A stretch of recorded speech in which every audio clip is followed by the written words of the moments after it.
Jasper. What more do we know at this point? First, William, let me apologize. The President arrived for the opening of Parliament, and his security vehicles killed the signal between us and you.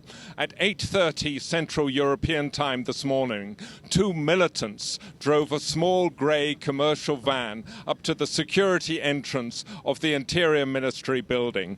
That is down there behind me. You can see it. It's to the right of that photograph of Ataturk, under the tree there, behind the fire brigade officers. Now, that position is just about 300 meters from the Parliament building, which is over here to my right, behind the trees. And it's there that the President has just driven in with his motorcade. Now, the militants got out of this van. They shot at the police guards outside the Interior Ministry. One militant detonated his suicide vest.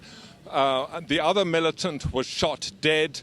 Two of the police officers were lightly wounded. So far, we have no idea of who these militants were working for. No group has claimed responsibility. But with Parliament opening next week, clearly this militant group wanted to make its cause on the national agenda.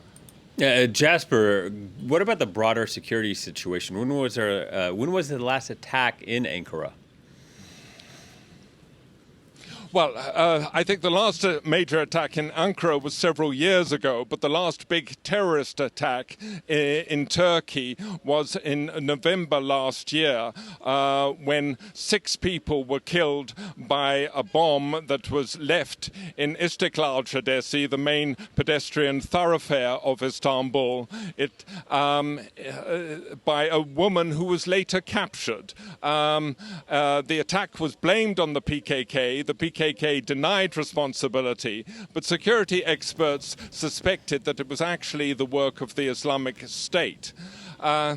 I'd like to tell you something that happened to me this morning when this blast occurred. The Turkish lady who plays the piano in the church I go to at the British Embassy up the road here on Sunday mornings phoned to tell me that she was in the city centre. She got the shock of her life from this explosion. She had run out of the city centre and had phoned her husband to take her home. I think the explosion, although it was only one suicide vest, was so loud because the clouds are low today, and that would have magnified the sound. But the point I want to make is that these attacks are very frightening for the people who experience them. All right, Jasper, thank you very much. Jasper Mortimer reporting from Ankara.